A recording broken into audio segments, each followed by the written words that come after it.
দেখছেন সবাই রে খালি বিষ প্রয়োগ কইরা এই ইমামদেরকে কারা হত্যা করছে, সব এই রাজারা, সাধারণ মানুষে না। কারণ রাজারা জানে এরা পয়সা থাকলে হ্যাঁ লাল বাতি জ্বলে যাব। এবং এই মামুনুর রশিদ এরা এই খলিফা মনসুরের আমলে এই হাদিস সংগ্রহ করা হয়। আব্বাসিয়া রাজা হারুনুর রশিদ, মামুনুর রশিদ এবং খলিফা মনসুর এই তিনজনের আমলে হাদিসের বিষয়টা কমপ্লিট করা হয়। একটু খুঁজলে দেখেন তাগো রাজত্বকাল আর ইমাম বুখারী 6 জন ইমামের জন্ম তারিখ এবং শিয়ান হওয়ার সময় আমি কমুনি কে কি করছে। এখন এরা এত খুনাখুনি কইর পাকা মুসলমান রয়ে গেল, তাহলে রসুলের বংশের কে চিন্তা করতে পারেন? মানুষ তো জানেই না নামাজ ফরজ, কিন্তু ইমাম যদি গলত হয় নামাজও গলত। কারণ বিহাজাল ইমাম কন্দ নামাজ পড়নের আগে ইমাম দেখবেন। আমি এক জায়গায় গেছি, তখন আসেন যায় নামাজ পড়াই মসজিদে, তখন আমি আর মসজিদের মৌলভী সাহেবের ওয়াজ শুনছি। হ্যাঁ এজিদরে রাদিয়াল্লাহু তাআলা আনহু কইতাছে, মুয়াবিয়া রাদিয়াল্লাহু তাআলা আনহু কইতাছে, আর পাক পাঞ্জাতনের নাম বেদবির সাথে নিচ্ছে। তখন আমি কইলাম ও মিয়া ইবাদত কার লেগা? ইমানদারের লেগা। আর ইমান কি করলে হয়? ইমান হয় রসুলের ভালোবাসলে, রসুলের মহব্বত করলে, আলে রসুলের মহব্বত করলে। তাওলাদে রসুল আর রসুলের ইমানের মূল মানদণ্ড। আপনি রসুলের বিরোধী পিছনে নামাজ পড়েন কেমনে? যে ইমাম মাওলা হুসাইনকে মানে না, মাওলা হাসানকে মানে না, পাক পাঞ্জাতন মানে না, 12 ইমাম 14 মাসুম মানে না, ওলি আল্লাহ মানে না, তার পিছে আমি নামাজ পড়ি কেমনি? কার পিছে নামাজ পড়ি? এজিদের পিছে নামাজ হইব? এজিদ যদি ইমাম হয় আপনার, তাহলে নামাজ কি মোহাম্মদী হবে না এজিদি হবে? তাহলে এজিদ রে ইমাম মাই না, আপনি মোহাম্মদী প্রেমিক হয়ে নামাজ পড়েন, ভূতে ধরছেন আপনার। আমি কইছি ভাই আমি এজিদের পিছে নামাজ পড়ি না, আমি নামাজ পড়ুম হজরত বেলালের পিছে, আমি নামাজ পড়ুম হজরত ওয়াইস আল কারনির পিছে, আমি নামাজ পড়ুম হাসান বাসরির পিছে, আমি নামাজ পড়ুম যায়া হজরত সালমান ফার্সির পিছে। আমি তো এজিদ রে বিহাজাল ইমাম কয়ে পারুম না, মুয়াবিয়া রে বিহাজাল ইমাম কয়ে পারুম না।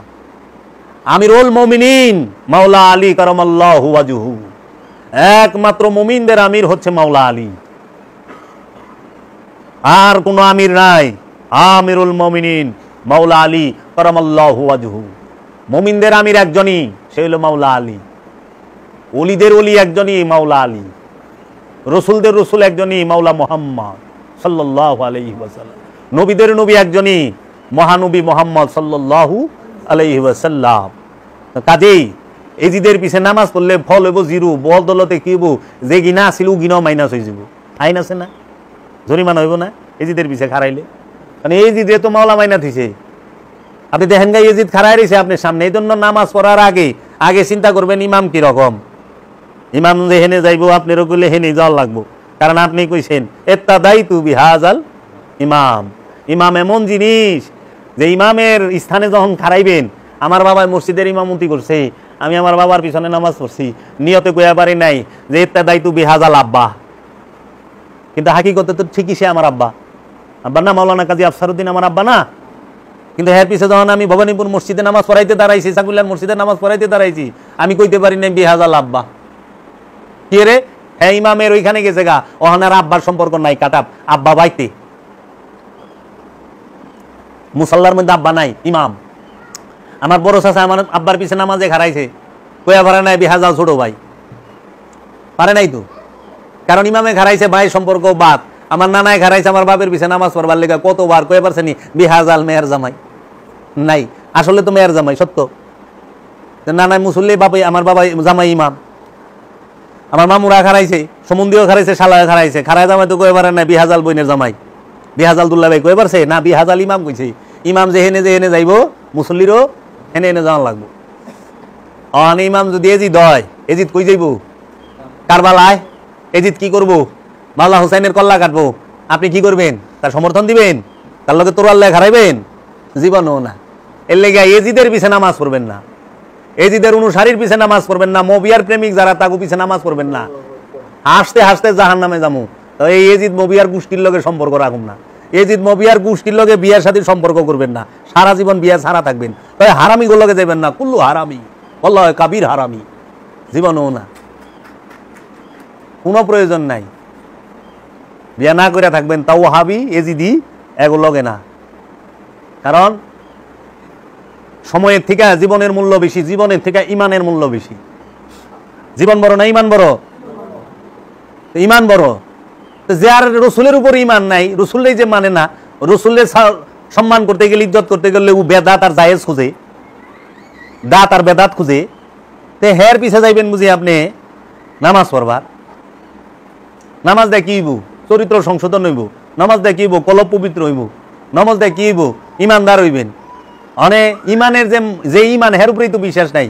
নামাজ তো আমানুর জন্য, এজিদের জন্য নামাজ না, আমানুর জন্য নামাজ, খুনির জন্য নামাজ না, আমানুর জন্য নামাজ। কোরআনে কইছে ইয়া আইয়ুহাল্লাযীনা আমানু ওয়া আকিমুস সালাত ওয়া আতুজ যাকাত, হে আমানু সালাত কায়েম করো। তে খুনির লেগে নামাজ আছে? কই এজিদ বলে 100 রাকাত নামাজ পড়তো। এজিদ যদি 100 রাকাত নামাজ পড়ে ও তো খুনি, বলে কি নামাজ? হ্যাঁ, নামাজ হলে আমানুর লেগে। ও মাওলা আলীরে গালি দিত, ও মহানবীরে গালি দেয়। ওর ইতিহাস পড়ো। ও কাবা ঘরে গিলাপে আগুন দিছে, কাবা আক্রমণ করিয়া। কাবা ঘরের গিলাপে যে আগুন দেয় হেলে নামাজ আছে? আশ্চর্যের বিষয়, মাল এত ক্ষমতা, টেকায় মুখ বন্ধ করে দেয়। আমি এক পীর সাহেবের ওয়াজ শুনলাম, এজিদ বলে 100 রাকাত নামাজ পড়তে হয়। কয় কি? হ্যাঁ, তাই নাকি? হ্যাঁ, 100 রাকাত। আর ফরজ হইলে 17 রাকাত, তাহলে কত হয়? 117 রাকাত। তাহাজ্জুদ তো বাদই। এখন একটু হিসাব করেন তো, 20 রাকাত তারাবি পড়বার গেলে 2 ঘন্টা সময় লাগে। তাহলে 100 রাকাত যদি আপনি পড়েন তো 2, তাহলে 10 ঘন্টা সময় লাগে। আর 17 রাকাত পড়তে আরো 1 ঘন্টা, 11 ঘন্টা। রাষ্ট্র চালাই দুগুণ সময়। এই 100 রাকাত নামাজ পড়তে দেখে আমার মনে হয় এই এতটি সৈন্য, 33,000 সৈন্য কারবালায় বেড়ে গেছে, আর খবরই নাই। কারণ 11 ঘন্টা তো নামাজের মধ্যে আছিল। ভাত পারের ঘরের ভাত পার। কয় কি? খুনির লেগে নামা? আল্লাহ রসুলের বংশরে মদিনায় থাকতে দাও নাই। মাওলা আলী অর্থের অভাবে ইহুদির বাগানে পানি টানছে। মাওলা আলীরে ইহুদির বাগানে পানি টানায় ছেড়ে দিছে। তাও মাওলা আলী কারো কাছে নত হয় নাই। সত্য মেহনত করতে জানে, পরিশ্রম করতে জানে, নত হইতে জানে না। সত্য বাতিলের লগে হাত মিলায় না। মাওলা আলী বাতিলের সাথে হাত মিলাই নাই। তো মাওলা হুসাইন কই থেকে হাত মিলাইব? কারণ হুসাইন তো মাওলা আলীরই বেটা, হুসাইন তো মাওলা মোহাম্মদেরই বেটা। তাহলে যার বাপ এইরকম, তার সন্তান কেমন হবে? এজন্য কারবালায় মোহাম্মদ সাল্লাল্লাহু আলাইহি সাল্লামের সন্তান এজিদের সাথে হাত মিলায় নাই, কল্লা দিয়া দিছে। তাই তো খাজা বাবা কইছে, জানে মান্নে সারম বনামে হুসাইন, মুনামে গুলামে গুলামানে হুসাইন, জানে মান্নে সারাম, আমার এই জান জীবনকে আমি মাওলা হুসাইনের নামে উৎসর্গ করে দিছি।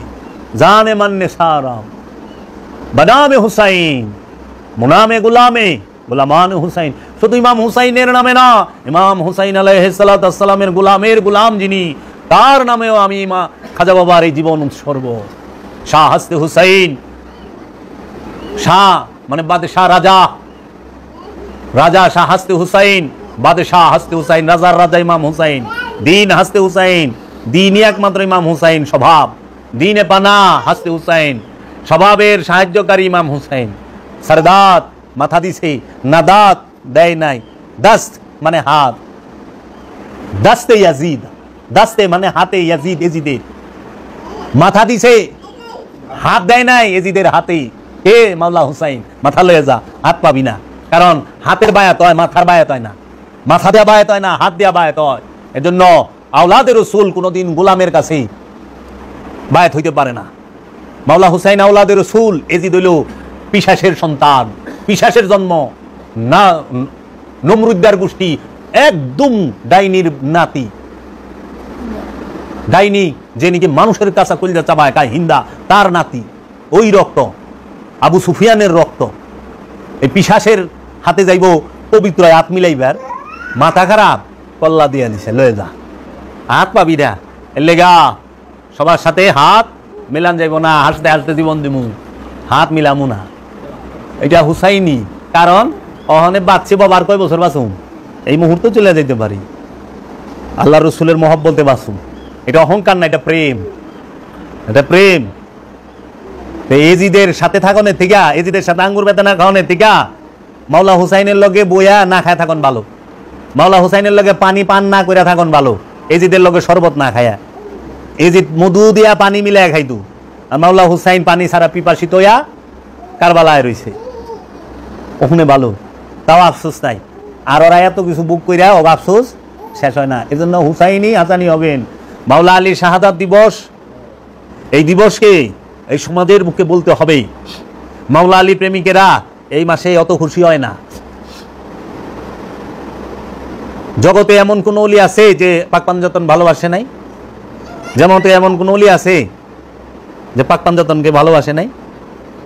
কিরে বাবা, জগতে এমন কোন হক্কানি আলেমের দিন আছে যে পাক পাঞ্জাতনকে ভালোবাসে নাই? বাসছে তো। পাক পাঞ্জাতনকে ভালোবাসতে আগে ইমান ঠিক করো, পরে আমল করো। ইমান নাই, আমল লয়ে ব্যস্ত। কুল্লে ইমান, তার শাহাদাত দিবস এর খবরই নাই। আমরা তারাবি পড়ায় ব্যস্ত, তাই না? ইমান হলো ফরজ, তারাবি সুন্নত না, না সুন্নত না ওয়াজিব। মানে সুন্নত কিনা সেটা আবার অনুবীক্ষণ যন্ত্র দেয়, এটারে গবেষণা করার লাগে। আবার তিন দল, একদল কয় জায়েজ, একদল কয় এটা সুন্নত, আর একদল কয় না এটা সুন্নত, রসুল করেনি নাই। একদল কয় হাদিসে আছে, একদল কয় নাই, আরেক দল কয় না আছে জয়ীফ। ঠেলা ঠেলি কি কইবেন? এই যে সেইদিনকে ওই যে এক মৌলভী সাহেব আব্দুর রাজ্জাক বিন ইউসুফ সাহেবের এক আওয়াজ শুনলাম, কয় কি তারাবির হাদিস যেটা আছে সবই জাল। এই কয় কি বিনাশ, এই জাল বেজাল আর সহি লইয়া পড়ছি মুসিবত। যাই কই কয় কি জাল, যাই কই কয় জাল, তার জাল জাল ইলাম না। দরকার আছে জাল ভেজালে? জালই যদি না থাকে, আলা থাকে।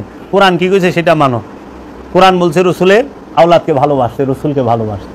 আতি আল্লাহ আতিয়র রসুল ওয়াকু, যে তোমরা রসুল এবং রসুলকে অনুসরণ করো, রসুলের রব তাকে অনুসরণ করো। আর রসুল বলছে তোমরা আমার আহলে বায়তকে ভালোবাসো। তাহলে আমরা কোরআন মানুম, আমরা রসুলের সহি হাদিস মানুম, আমরা রসুলের বংশ মানুম। আগে কোরআন, সর্বপ্রথম রসুলের বংশ, কোরআন, সহি হাদিস। কারণ কোরআন বোঝাইব রসুলের বংশে। মবিয়া থেকে আরেজিদের থেকে কোরআন বুঝলে বিপদ আছে।